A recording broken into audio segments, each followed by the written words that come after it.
Here's our guest coming in. This is Ricky Gervais. Hello, Ricky. Everybody. Welcome. Hello. How are you? I'm good. Good. Well, Nothing for my giant... sit down. You want me to hold your coffee while you... I've actually got Trump hands. That isn't a big cup. It's a small... It's a tiny cup. He said he's got Trump hands. Trump hands, so the cup looks much bigger. You want to put it down here? Ricky is sitting down here What can go wrong? Yeah. at our town hall, Right. putting his beverage on our This electronics. is more intense than I thought. Yeah, This it's a is, high-up right? chair. I know, it's like psychological, no barriers or anything. It's just everyone... Oh, look at my sweatpants. Ah, you look good. Who cares? We're filming it. We're great. I know, yeah. You and Jim, I think, have... Do I need this? You don't need it. No. Why don't do you think need so. it? You got beds and... It makes me look like I belong here. You and Jim have matching athletic shoes, I think. Ricky is really shaming me into taking my headphones off. He is? Yeah. Now I'm so self-conscious. You and Jim both have your Asics on. Like a newsreader. I don't want people seeing my legs.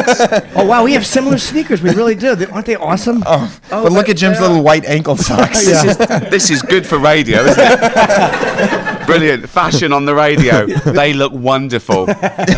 They do. They're great Oh. shoes.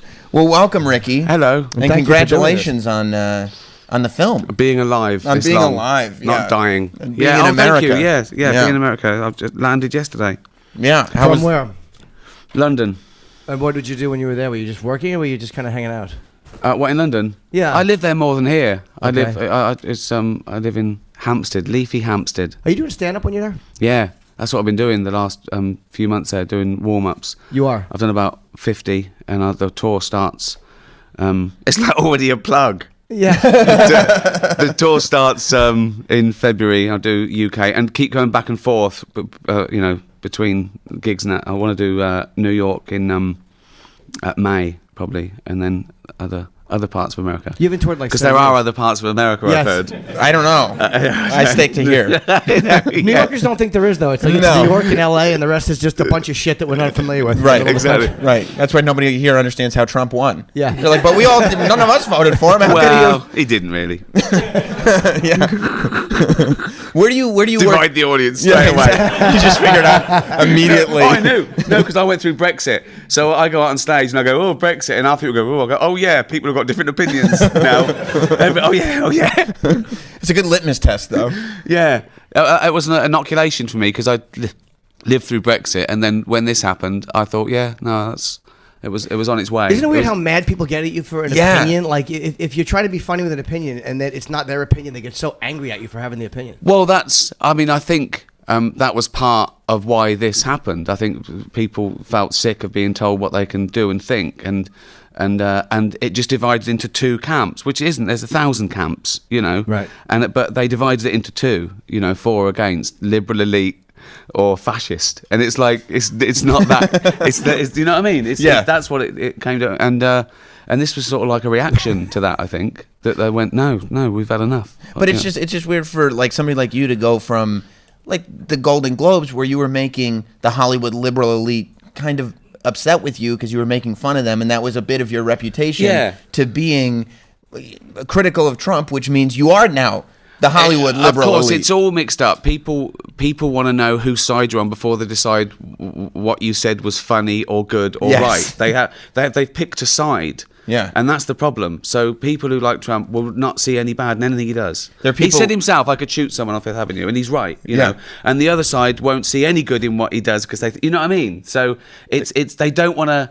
There's this new thing of winning is more important than being right. Right. And it started with social media, it started with political correctness, where people now believe, they quite rightly believe their opinion is worth as much as someone else's opinion. Yeah. Quite rightly, you just said to be polite. Well, some people are idiots. Like, let's be honest. Yeah. No, but even if your opinion is worth as much as someone else's opinion, people now think their opinion is worth as much as other people's facts. And it's the world gone crazy. The alternative facts. What? We used to call them lies. Yeah. What do you mean alternative facts? Right. People And anything you don't agree with that you see, fake news. Fake news. That's fake news. That's not. I know. That's not the news. I like know. alternative facts, though. Girls like, you said you were going to tell me. That was an alternative fact. Well, it's dangerous, isn't it, that you can have alternative facts? Yeah. You know. Yeah. And again, I've sort of seen this happening for like 2 or 3 years on Twitter when you do get to meet people you wouldn't normally meet, you know, unless you went to a mental home. But now I can follow them from the safety of my Hampstead mansion. Oh, you're mental. You know. But they don't like facts. It annoys them. I found out when I went on Twitter, I found out that the atheists are the most hated group in the world. Right? You know, the people think atheists. There was just a poll, for believing nothing. just for not believing. Yeah, they were voted least trustworthy group in America, joint bottom with rapists. How about rapist atheists? They were the highest, actually, ironically. Yeah. You find out things like that from Twitter, but you mainly find out that the average person is scarily misinformed. Do you ever regret weighing in? Like sometimes you're like, oh, why did I say anything? I should have just said nothing. I've gone through that. The first time I went on Twitter, I'd do a tweet, and one person who disagreed with it or misunderstood it, it would take me all day to explain the tweet. Right? Yeah. Then I got good at just doing the...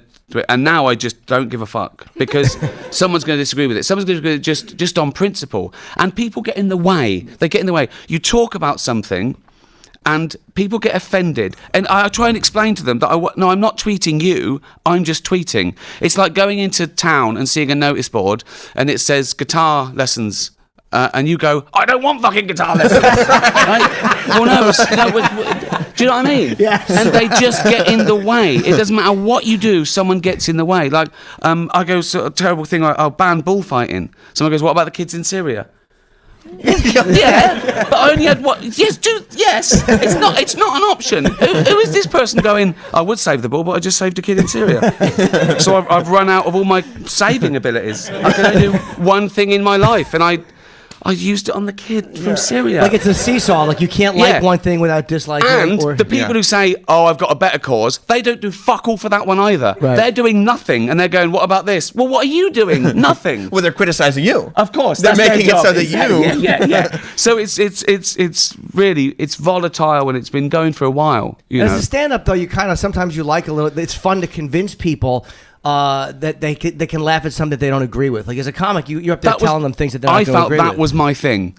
All my life, I felt that was my thing. Making people laugh at things they didn't think they could. You know, taking a taboo subject and taking them by the hand through a scary forest and coming out the other way. Because often offence came from people mistaking the target of the joke with the subject of a joke. And I like to deal in those taboo subjects because no harm can come from discussing contentious issues. You can do a joke about race without it being racist. And the more emotive the subject is, the harder it is for people to get over their thing. And I think that's been going a long, long time. But now, because of all this, whatever this is, I do find myself being like, my shtick used to be being the boorish guy who said the wrong thing arrogantly, stupidly, you know, and coming down on the wrong side for comic effect, and trusting that everyone in the audience got the irony. But now I don't know if they do. Now I think half of them won't get the irony or not care for it because, do you see what I'm saying? Yes. And I don't want to get the wrong round of applause. So it's put me in a... You don't want to say something ironically and all of a sudden like, good point. Yeah, exactly. No, exactly. Yeah. No. Well, no, not the, don't you clap the ones with swastikas. No. Get out. Yeah. So it's funny. And the other thing that's come out of this year is I've never been political. I've never done political comedy. In fact, my second show was called Politics, and it was a sort of a piss take of those comedians who come out and just think it's enough to have a platform. Right. Where's the joke? Right. You know. So it was like me thinking I knew everything and getting it wrong. But now I've never been so political. Everyone's political. This last 6 months, everyone is political. You can't avoid it because something's happened that is really frightening or dangerous or, you know, or very great for some people. Yeah, of course. Yeah. But I don't know what these people who like. Well, okay, yeah, but it does depend what side you're on. It does depend, of course. It does. Yeah, what's good for you? It's amazing that like you can't. There used to be a thing where if you could find the kernel of funny in the subject, regardless of whose expense it was at. If you could find that thing, you could get a crowd to laugh at it, and you can't as much anymore. It should be non-partisan. Comedy is an intellectual pursuit. It shouldn't be always coming down on one side or platforming, because then it's not comedy anymore. It's rallying. I've heard comics come out, like Northern comics, bigoted comics we used to call them 70s comics, come out on stage, and they just said things like, "What are we going to do about all these fucking immigrants?" And they get a round of applause, and I'm just going, where's the joke? He's not even doing a character. See, and I was thinking, what's the answer? You know what I mean? So comedy should never have been that sort of thing. You're right. You've got to find the funny. And this thing about people they always say to me, punching up or punching down. Sometimes a joke isn't punching at all. Yeah. It can be a pun. It can just be funny. It can just be words. It doesn't. But now people are trying to find your side before they decide on whether they can laugh or like you or not. You know who's the master of walking that line too? Colin Quinn walks that line really well, and he had a funny joke about punching down. He said comedy never punches down, and I've read that from at least 50 people who've never done comedy, and he's absolutely right. Yeah, and it's the should. They should always punch up. Should, yeah, I know. It's really weird. I did a thing on Jimmy Fallon last time I was here, and it was about it wasn't weeing on him. Russians have got the tape of me weeing on Jimmy Fallon. I'm trying to get them to tape me, they won't. And I'm denying it. You just said you did. No, I didn't. No, fake news. Yeah, alternative facts. But you said it. That was an alternative. I was doing fake news. About yourself. Yeah, it was locker room talk. Where's this locker room? Fucking prison. Where is it? Alcatraz. Where is this locker where people suddenly admit to crime? Yeah. So I don't know why Joe Paterno couldn't get off on locker room talk. I don't know. Well, now you can just say it was just locker room talk. Yeah. Where was I? You were on Fallon. Yes. Oh yeah, and I did a thing about I'm spoilt. When I travel first class, and they bring around sort of like nuts and champagne. You take it for granted. And last time I was on a plane, they came round and there's champagne. I said, "Oh, are there any nuts?" And she said, "Oh, we're not handing out nuts today because there's a lady getting on who's so allergic to nuts, just someone else eating them in the vicinity would cause a fatal reaction." And I go, "Oh yeah, of course." Inside I was fuming. I've never wanted nuts more. I felt that she was infringing on my human right to eat nuts. Right? And I say things like, I wish I had my own nuts. I wish I'd bought my own nuts on. But then I go, oh no, because then they'd see me eating nuts and she'd blow up like a frog, and they go on YouTube, it was Ricky Gervais eating nuts. So now what I do before I fly is I just rub myself down in nuts. Right? So I told that story on Fallon and people were laughing, and the next day it goes out and there's outrage. But by outrage I mean 2 people on Twitter whose children are allergic to nuts, right? So Ohio mums against kids with nuts, right? But their hashtags match. Of course, so it's organized. And they're talking, and at first I think, they go, that's terrible, you shouldn't do this. And I think, oh my God, they're going to stir up trouble. 24 followers, don't worry about it, right? And then they're atting Jimmy Fallon and NBC and all this and that.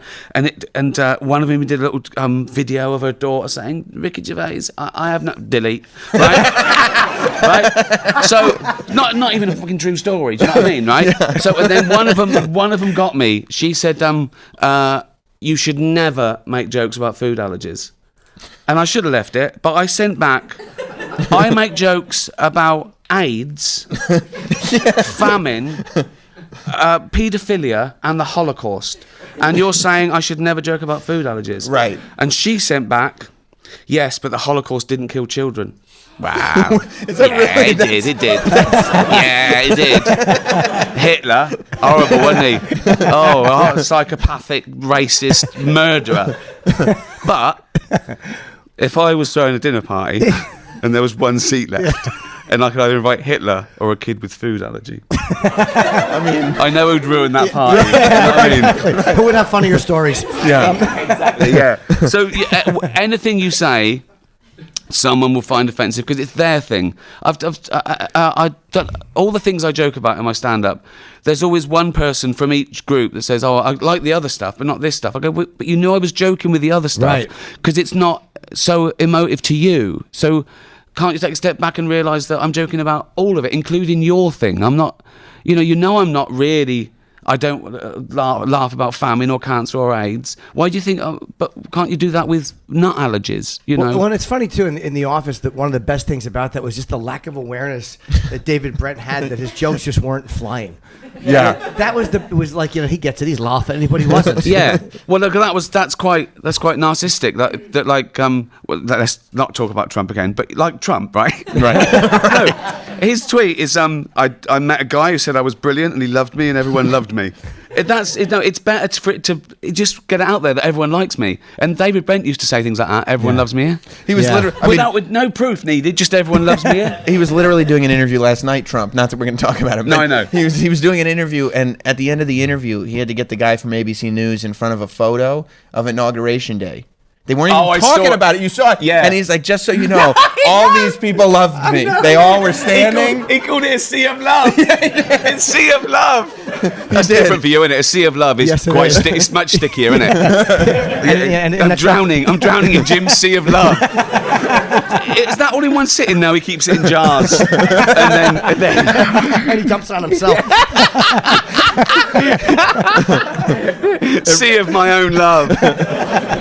But it really was a David Brent moment, because like that's something that he would do to the documentary crew. Like, I call it my sea of love is what they call it. Exactly. Know? But outside politics and what he's doing to America or the world, outside all that, as a person, he's fascinating. Yeah. Because he wants that validation. He is a sort of a 10-year-old boy saying, "Didn't I do well?" He wants everyone to love him, just like David Brent. He's got more in common with David Brent than he has someone like JFK, because he's doing it for hugs. Right. Do you know what I mean? Right.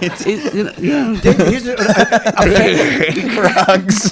David Brent fanboy office question. At the end of the Christmas special, he's taking the picture and he asks Neil to step out. Yeah. And he does that stupid joke and they all laugh at it. Yeah. Is it intentional? That's the first time you see anybody laughing at his jokes. Yes, because it's at the last moment in the series. There's also a little bit of irony that he's back.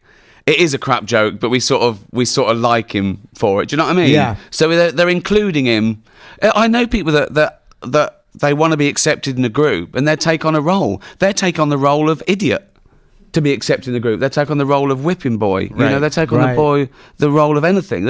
How many times a kid in school, there was a kid who was in the gang because he'd eat vomit for peanuts. Do you know what I mean? Yeah. You want to go, why are you doing that? And now society is like that. Now people do anything. People live their life like an open wound to be famous. In the last 15 years, I thought The Office was the peak of it. Was the peak of sort of normal people being narcissistic and wanting to be famous. It wasn't. Now we look back on those as sort of quainter times. And so in the movie, David Brent is sort of outranked by the new narcissist, by these people who get on The Apprentice by saying, I would destroy anyone who stands in my way. There's a new alpha male. There's a new cruelty. There's a new...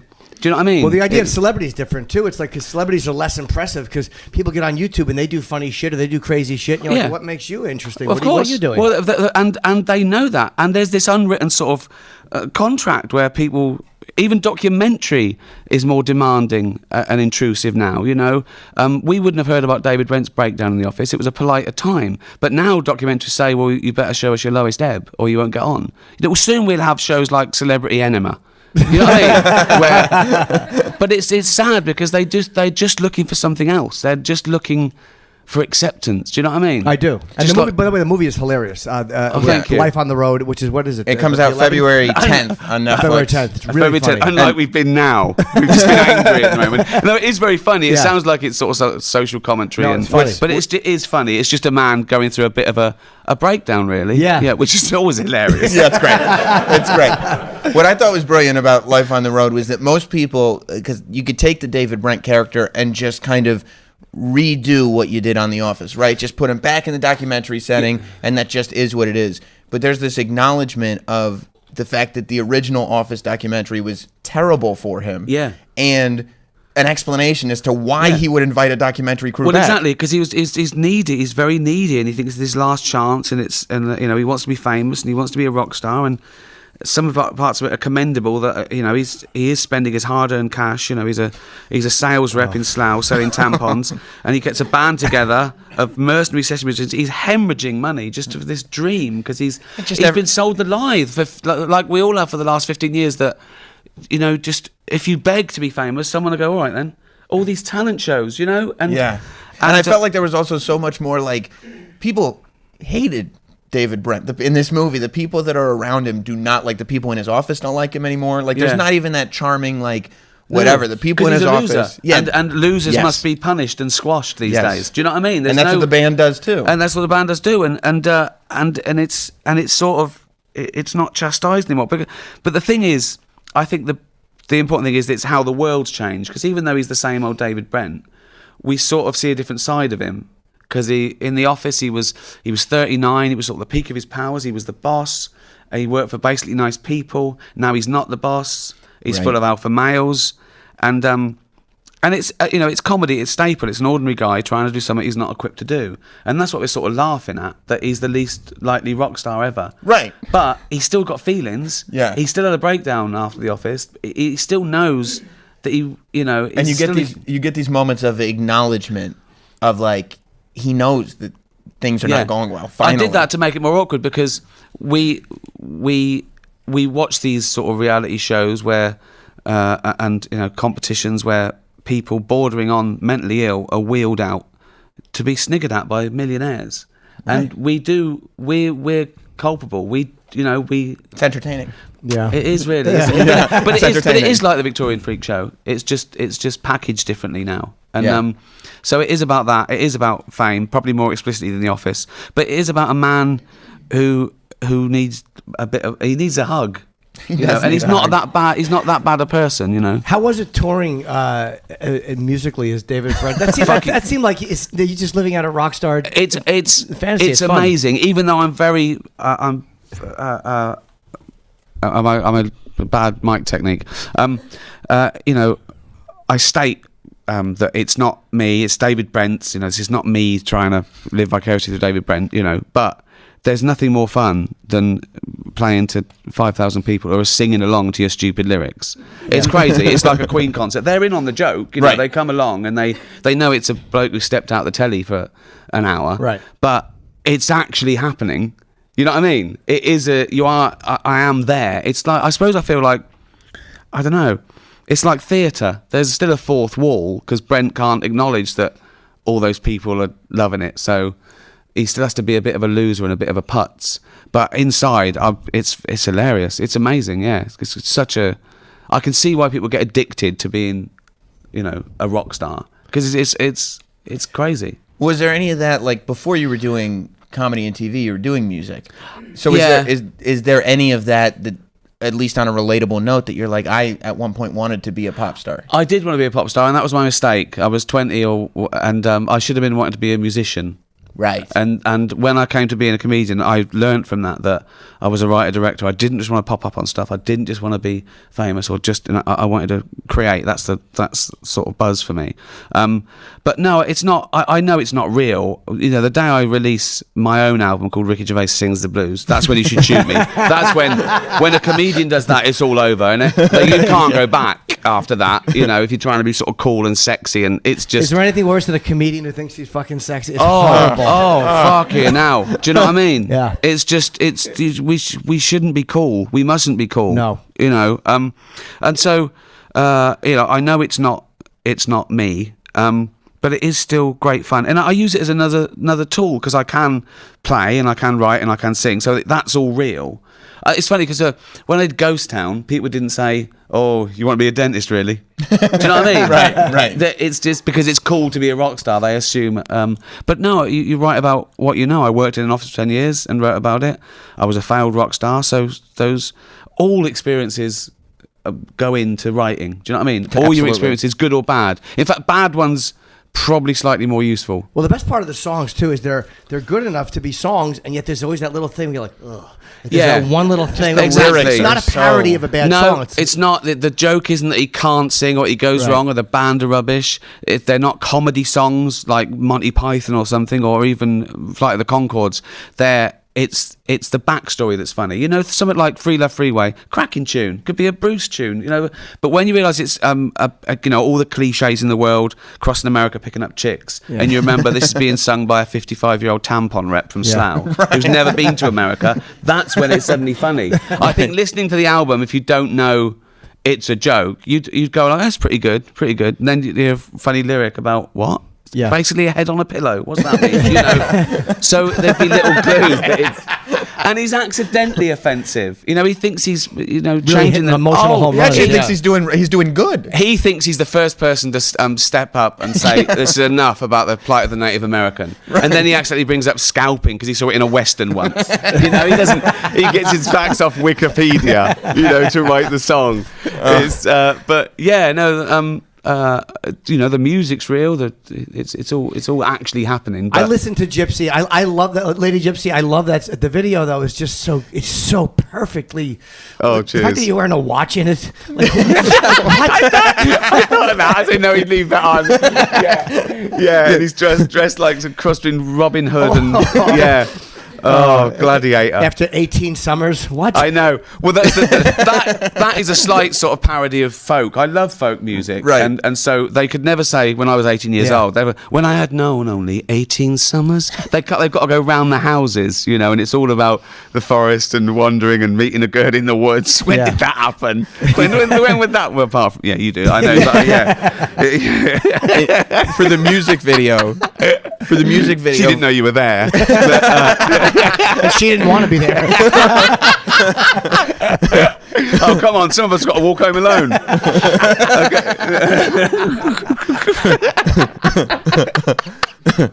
Oh, classic. We were watching the music video for that song the other day, and we picked up on something. Do you think David Brent realized when he was filming that video that you don't need a literal interpretation of every lyric to appear in a music video? That's my favourite thing.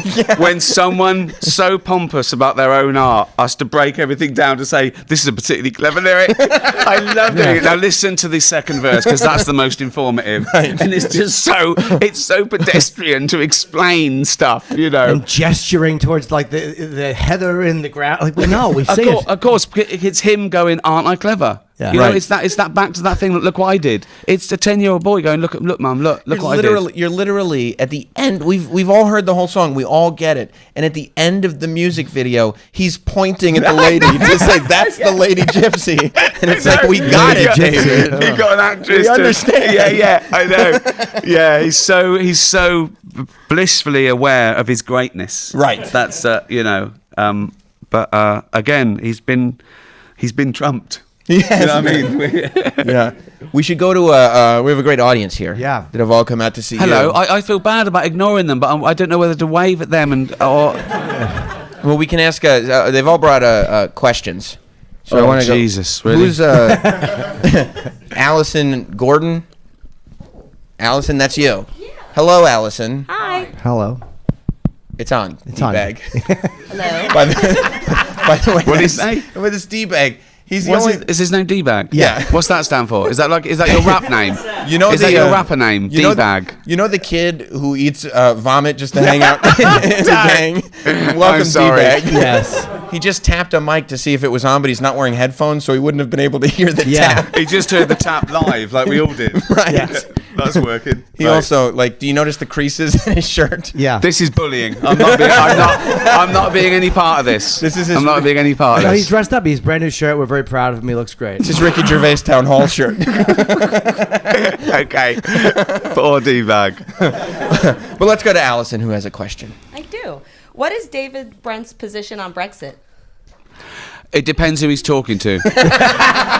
Because, you know, he's so worried about just being popular that he wants to please everyone. So, like in the warehouse, he would be laughing at sexist, racist jokes. But then upstairs, he'd know those aren't good.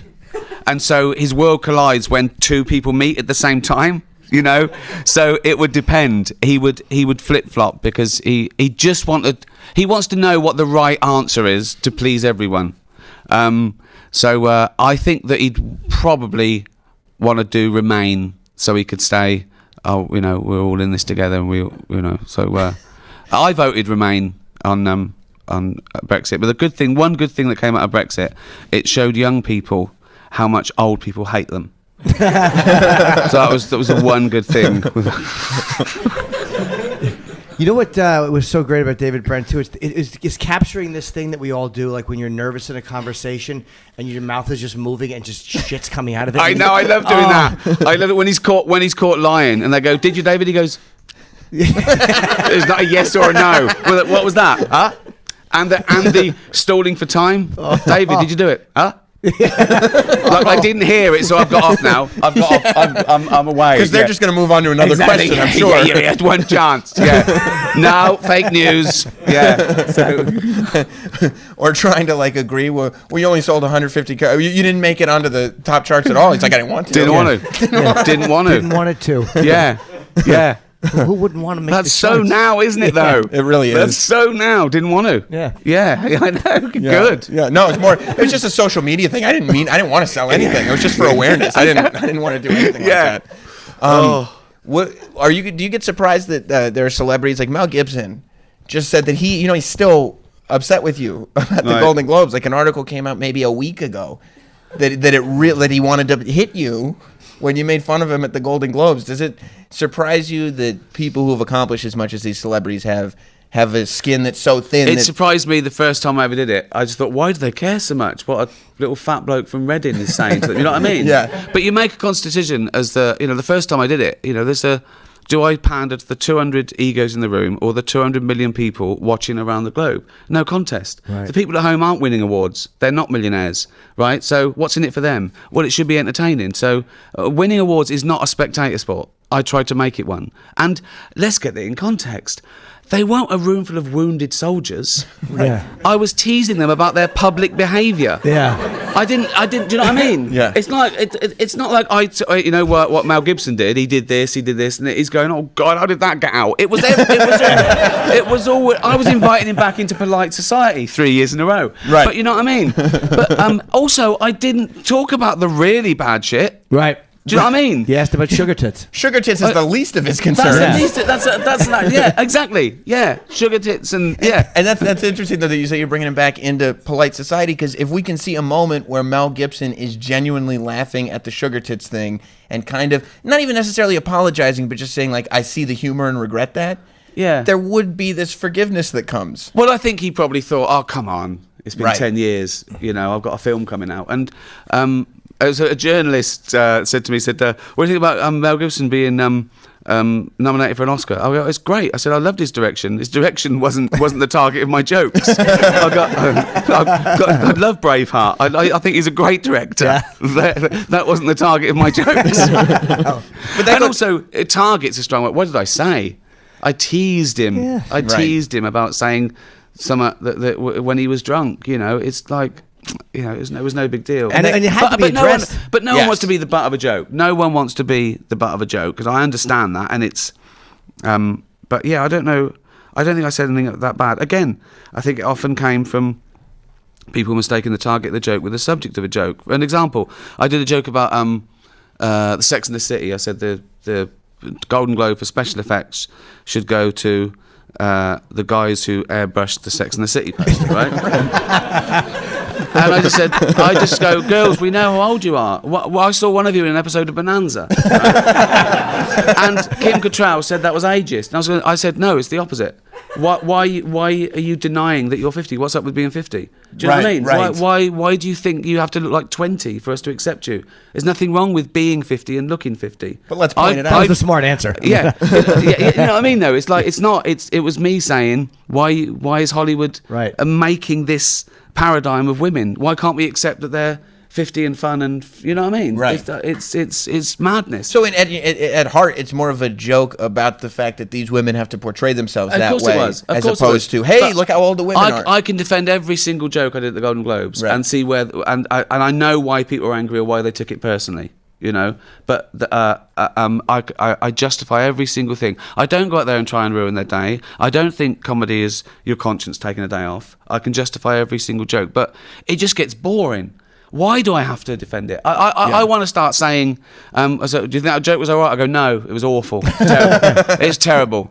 It's terrible. It's put me in jail. Yeah. Now what? Yeah. You know, but I do want to explain it because there is a point to them. You know, I think there is often a point. Well, you shouldn't have to explain it to people in show business. Like, they understand what. I mean, they're all playing murderers or playing other people, and like, why is that okay? But if you make fun of them, they're like, we don't get it. Well, it's funny as well because journalists say, "Is there anything you won't make a joke about?" And I go, "No." Is there anything you wouldn't write about? No. It depends what you're saying. It depends what the joke is. You know, that and I think people often can't see through that you know that it's okay to joke about anything. It depends what the joke is. Have you bombed at all as a stand-up? Because I'm working on material and I'm going on every night and I'm bombing half the time. The jokes are doing terribly. Like, do you have any of those cleansing? Like, oh man, just fucking nothing. No, because I would have. But I was sort of already a bit famous when I first did it, so I was very careful. And I didn't play other people's places. I didn't go on. I didn't support. I didn't do a tour supporting. I didn't do clubs. The first gig that I did was people who'd paid to come and see me. Right. So I did that because I didn't grow up in that bear garden. I don't think I'd have survived, really. I wanted to listen to stuff. So my first few stand-up shows, The Office had already been out. Right. You know, and now I still do that. Even when I'm doing warm-up shows, I do it as a work in progress. But they're all my fans who've come to see me and paid $15. You know what I mean? Yeah. So I sort of rule out that if I walked onto, you know, other people's shows trying out new material, I'd certainly bomb. People would still enjoy it, but it's fun to do. It's like you just sit there at the paper. Well, it depends what you mean by bombing as well.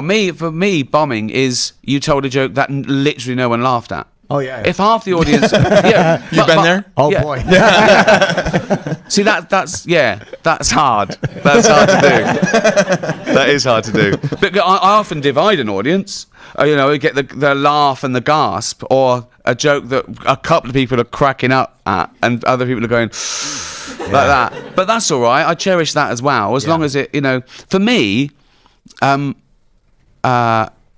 say, "Oh, are you worried about, you know, the Golden Globes bombing?" I think, well, what's bombing? For me, it's not that some people loved it and some people hated it, or everyone hated it. It's that I tell the joke right. That's all that matters to me. I've worked the joke out. I know it works. It's like, I don't know, taking a penalty in soccer. If you score, it doesn't matter what they think of your run up or the way you hit the ball. It doesn't matter. It's and I think that with stand up, it's not really an art. It's sort of a science. It either works or it doesn't. And sometimes that is working for you, because I know when the gasps are going to come. That's working for me. If I want a gasp out of something, I'll take it.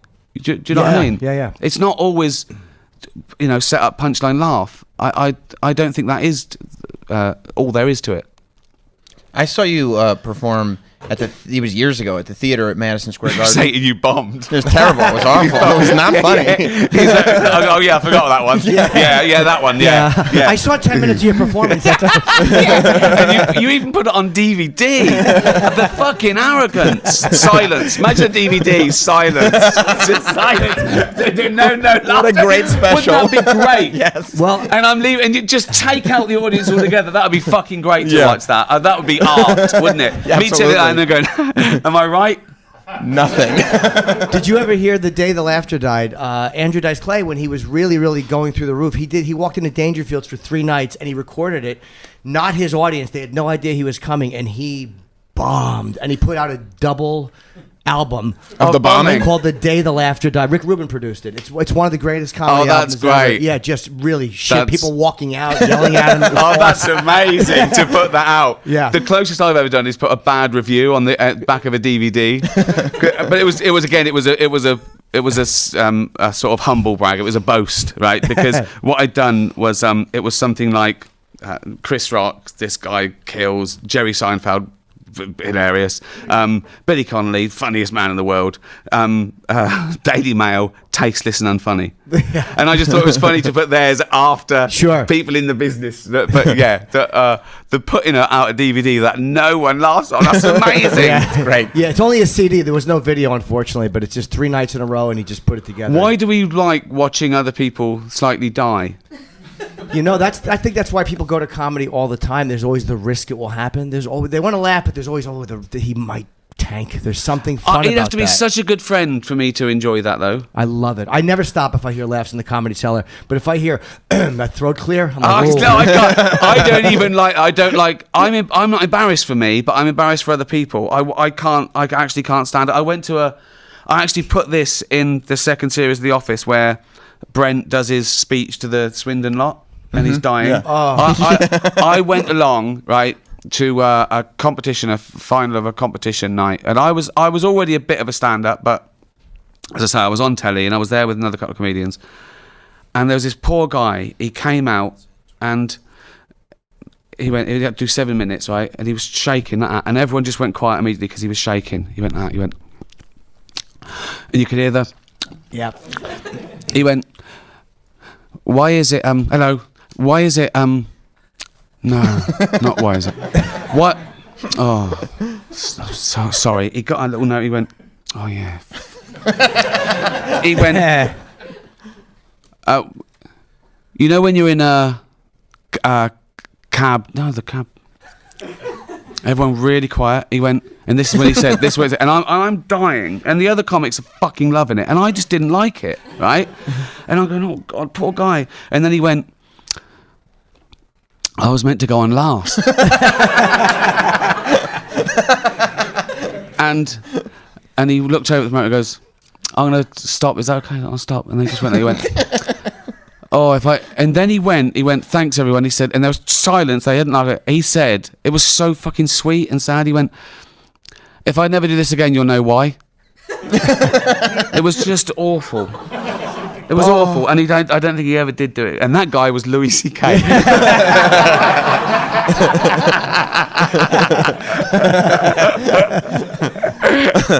Oh, that's great. We should give another member of the audience an opportunity to ask a question. Mike Natter or Natter? Mike Natter. Yeah. I love this guy. Yeah, he's great, isn't he? Yeah. In the show Idiot Abroad, what was your favorite challenge you made Carl do, and have you done it yourself? Yes, I've done it myself many times. Well, not myself. It was when I persuaded Carl to have a rectal examination. It was just the funniest, because I was there as well, and usually I wasn't there. I was just watching the results. But him having a prostate exam was so funny. At one point he says to the bloke, you are a real doctor, aren't you? And I was just fucking crying that he'd think that I'd stitched him up, that I'd just get a bloke in off the street to stick his finger up his arse and then tell him afterwards, no, that wasn't a doctor, that was a chef, that was a bloke who worked next door, right? So that was the funniest, because seeing it happen live, well, not literally, I didn't, but you know what I mean, but that was the funniest one for me. And yes, I've had it every year now for about 8 years. I was watching on YouTube a thing that you guys did, where I guess in England you say pet hate instead of pet peeve. Oh yeah. And they asked Carl, what's your worst pet hate? And he says when they sort of shit everywhere. I went, no, not's the worst thing a pet does, you fucking idiot. It doesn't mean that. What? I said, oh, you've never heard the term pet hate before. He went, no. I went, fucking hell. Ricky's face. He goes like when there's shit somewhere because there's shit in the house and you don't know where it is. And Ricky's like looking at him like, do your friends shit in the house? Who? Yeah, I know, yeah, exactly. Not your pet. Are you doing anything with Carl? No, I think he's retired. He's retired from show business altogether. I think so. He moved to the country. Never wants to do it again. Is he retired, or did you force him out of the business? Well, no, he didn't know. I don't know really. It was hard enough to get him to do anything, and now I'm not pushing him to do anything. I don't think he will, but I don't know. I think he wanted to get enough money to get a house. Right. Literally that. Just whatever a house costs. Yeah, that's how much money I need to make. Right. Finger up the arse. Oh my God, that's the roof. The basement. The basement. Doctor, I need my basement decorated. I know what you mean.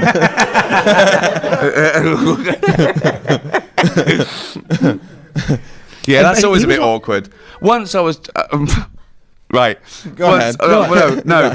I've had so many embarrassing things. I don't know why we still haven't got over it. We're grown-up, liberal, intelligent, educated people, but still the point where the doctor says, could I give you a rectal examination? I go, oh, yes, please. Right. And the worst thing is nowadays, because of all the stuff, we've got loads of pedos in England, right? Classically in the 70s, everyone who ever worked in the 70s is a paedophile, apparently. You know, people, BBC, they're all coming out Jimmy now. Savile, oh, the big Jimmy guy, right? Savile. I mean, we should have known. Jesus, have you seen him? Like a fucking walking scarecrow, right? So they say, would you like a chaperone? Like someone else comes. I said, well, that make it worse. Yeah. You know, it's bad enough you sticking your finger, and now a mate's watching. So, So a chaperone is to make sure he's not doing anything inappropriate. Because the doctors might just be getting off on it. I'm 55. You know what I mean? Just say, I don't need someone going, he's touching you wrong. You know, I can say, hey man, two fingers, one finger. What the fuck? You haven't got any arms? What's that?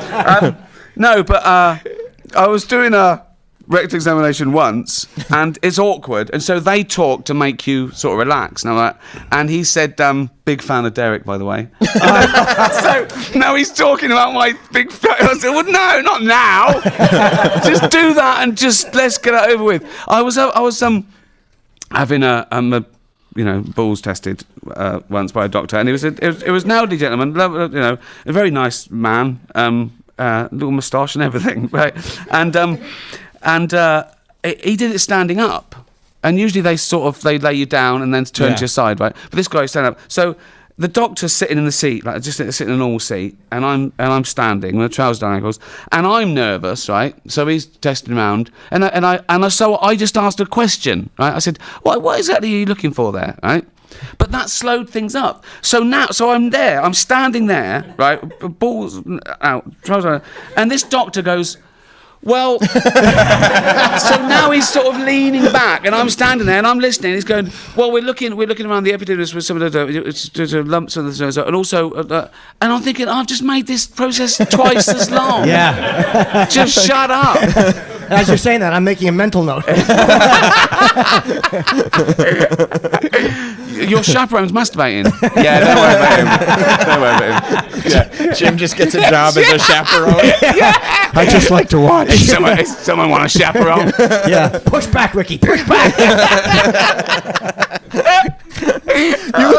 You would think that if at 55, as a man, you needed a chaperone to say, doctor, no. Well, what kind of man? I've just thought of it, actually, that it would work, but then he wouldn't give it the choice to me, because I was thinking then that where people sue and say, oh, he touched me for money, that I could be the one that was lying. I could be saying he touched me. So the doctor would want a chaperone there to say, I didn't. I just did the normal. For a witness. Yeah. Yeah, that's quite to protect Would them. you like a witness? It's even scarier. Would you like a witness? No. Would you like an audience? Are you on Snapchat?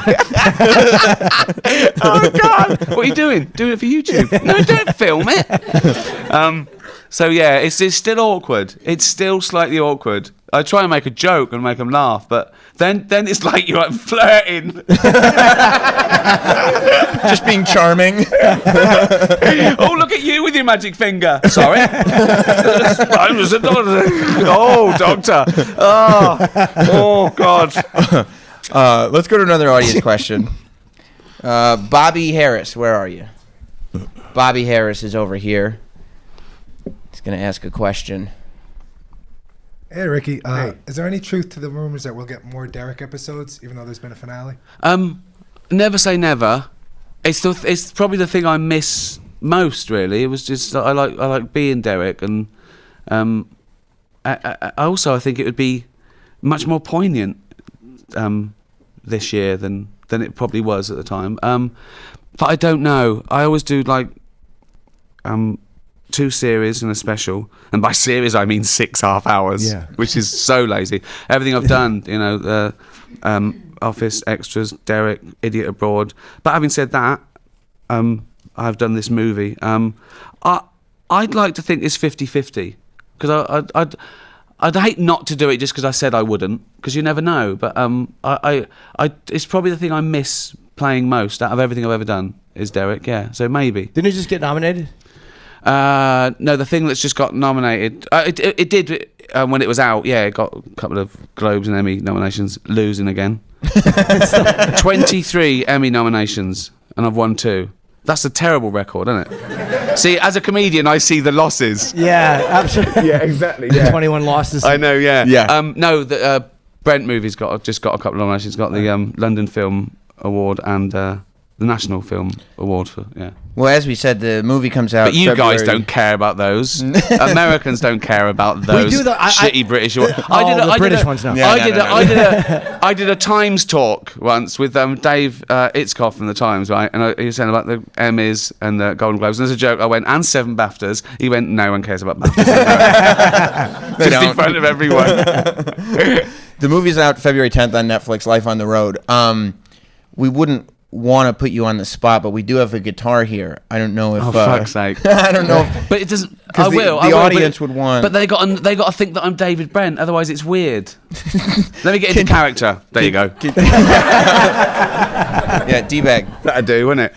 Oh, can I have some water, please? Yeah. We'll grab you a water. Oh, there is one. There's Well, a didn't guitar I right see it? behind Was that you. there when I walked in? It was. Yeah, the whole time. Yeah. I mean, this has all been one big ploy. We've been building to this the entire time. Oh and- God. Yeah. Oh my God. Yeah. Oh, it's all about context. No, I am just singing a song. It's like at a party when a bloke gets the guitar up, we're going. Isn't that great though? Anybody Yeah, we're gonna sell the sounds of Ricky Gervais. Oh my God. Anybody listening is just like, I heard this Ricky Gervais guy's supposed to be funny, but the song was already- terrible. Yeah. The song was He not- did a stuff about compassion, and then he started singing. Oh, here we go. Is it? We're gonna plug it in. I'm not a real doctor. What shall I sing? I mean, my favorite song at the moment is probably the Disabled song. I don't know if. I think that only works because of the production. Do you know what I mean? Yeah. So I do Slough. That's a nice Slough's song. a great Slough song. is really Slough's nice. a great song. It's okay. I'll do that. And the fact that you say equidistant really threw me at first. Oh my God! Can I get a drink of water, please? Yeah. Yeah, are we getting water? Oh, I'll do it. Oh, sorry, I didn't realise. Way down there. Hold on. Still funny. Still funny, that one. 55. Why are you down there? Why you down there, love Finchy?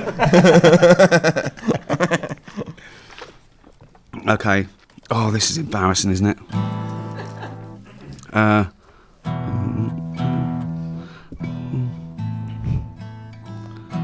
can't remember it. Okay.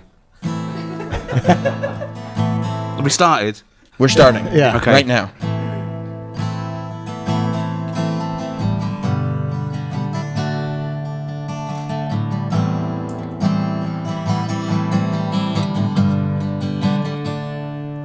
More convenient than a Tesco Express. Close to Windsor, but the property's less. It keeps the businesses of Britain great. It's got Europe's biggest trading estate. It doesn't matter where you're from. You wanna work, then come along. The station's just got a new floor, and the motorway runs by your door. And you know just where you're heading. It's equidistant between London and Reading. Whoa, Slough, my kind of town. I don't know how anyone could put you down. Whoa, Slough, my kind of town. I don't know how anyone could put you down. To the west you've got Taplow and Bray. You've got Hillingdon the other way. It's a brilliant place to live and work. It was in Bucks, now officially it's Berks. Don't believe what the critics say, like it's soulless and boring and grey. See for yourself what you're waiting for. We're on the Bath Road, that's the A4. And you know just where you're heading. It's equidistant between London and Reading. Whoa, Slough, my kind of town. I don't know how anyone could put you down. Whoa, Slough, my kind of town. I don't know how anyone could put you down, Slough.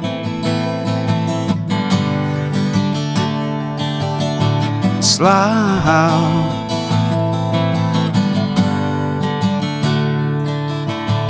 Slough. Whoa, Slough.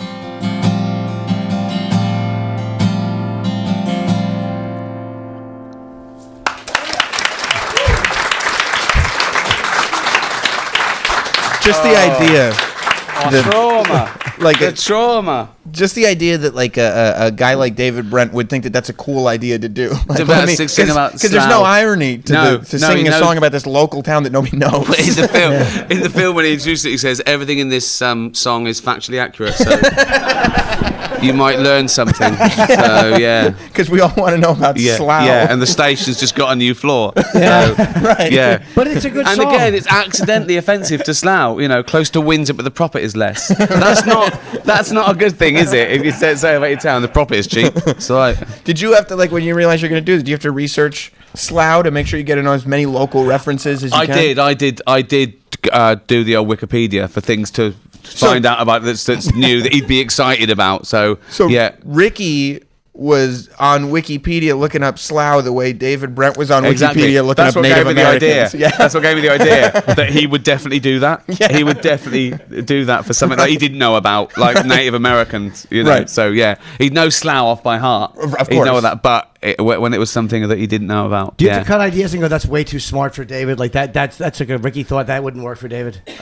Yeah, you can't be. Yeah, you've got to write in the style of David. You cheat a little bit. The one that's cheating is the second verse to Lady Gypsy, because he probably wouldn't be stupid enough to leave in the argument with the gypsy. But it was too lovely to leave out the fact that this guy talking about this thing that may or may not have happened, that might be his fancy, but he left in the argument over the heather. So it's just, but that's the only one that's cheating. The others are songs that he could have written and would write, and you know, as I say, this fantasy of his, adolescent fantasy of crossing America, picking up chicks. Everything's a cliche. Of course, like, ooh la la, sold my shack in Memphis, bought me a Chevrolet. He doesn't know what he's talking about. It's all rock songs based on the lyrics of rock songs. Exactly that. Yeah. It's exactly that. It's rock eating itself. It's like you're culturally appropriating. Like, exactly. Exactly. Yeah. We have time for one more audience question.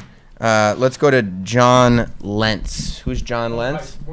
I've been going down this row by mistake. Yeah, I know. didn't even. Boo! Fakes. Wow. Fake news. Fake news. yeah. And they're illegal immigrants. They shouldn't even. Well, go on. I just wanted to ask you. I think it's obvious some of the greatest rock bands have all been from England.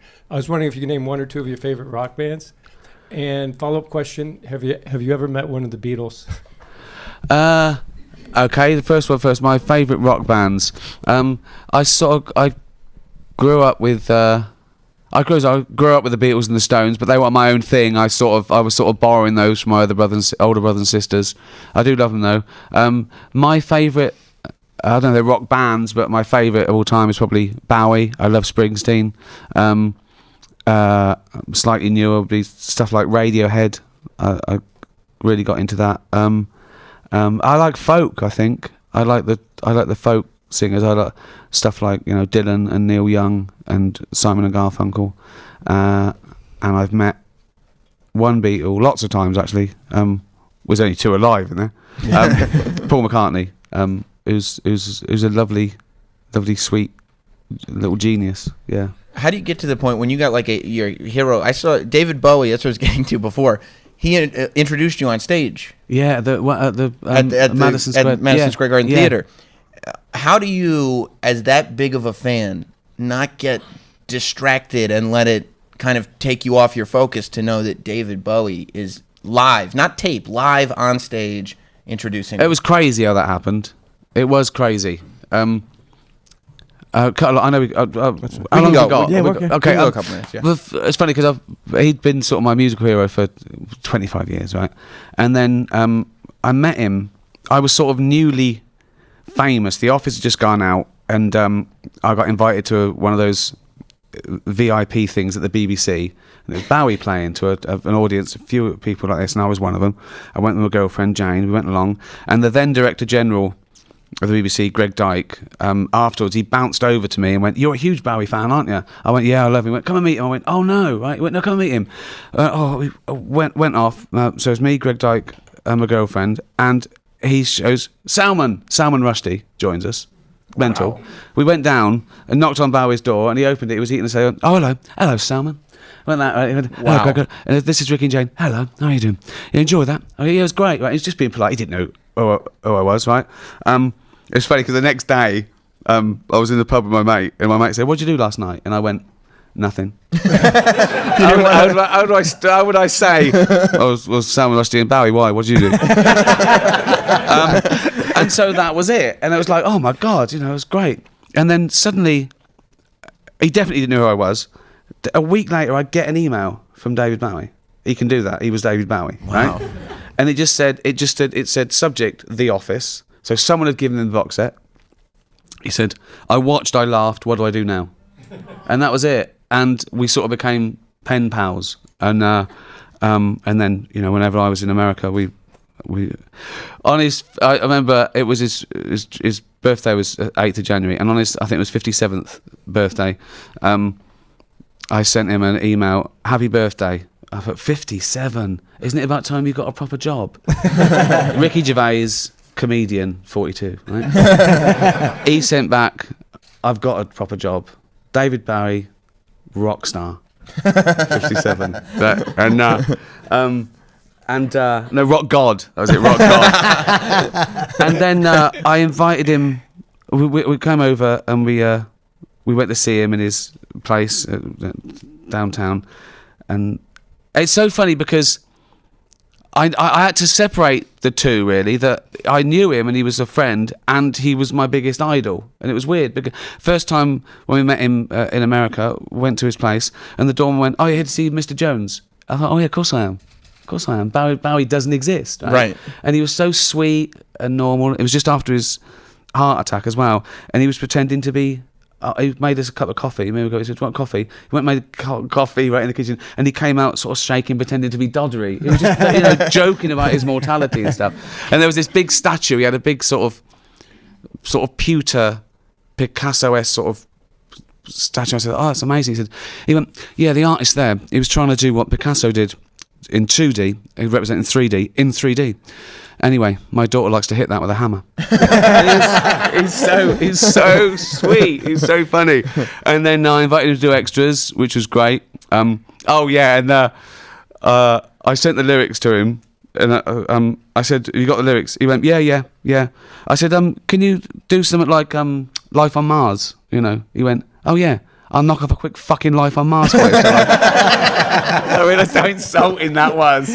His greatest opus. And it was chubby little loser. And he said, "Do you want to do a thing for the High Line?" The Madison Square thing was the High Line Festival. And that was my first gig in New York. And he said, I went, "Really?" And I imagined, because it was for charity, I imagined it like a fundraiser. It was all people in sort of bow ties and stuff. Of course, it wasn't. It was just he just sold normal tickets. Right. And I said, "Oh, have you seen my stand-up?" I said, "What should I do?" He said, "Anything you like." He said, "As long as it's delightfully offensive." And that's sweet. And he came out as a surprise. The audience went fucking mental. Right. And he comes out and he's got a little harmonica and he went, "Ooh, chubby little loser." Yeah. It was great. It was amazing. Yeah, incredible. Yeah, it was great to see. Well, let's all thank Ricky Gervais for being here. You can see Life on the Road starting February 10th on Netflix here in the States. You can listen to Jim and myself every morning at 8 a.m. Eastern over on XM 103 Sirius 206. And yeah, thanks a lot, man. And Ricky, you got stand-up dates too? Yes. Are they on sale They're now? not, and we don't know yet, but there'll be May in New York, and then I'll keep coming back. I'll do New York, LA, Chicago, Vegas. You can do Vegas. Yeah, Vegas is fun. In a white jumpsuit.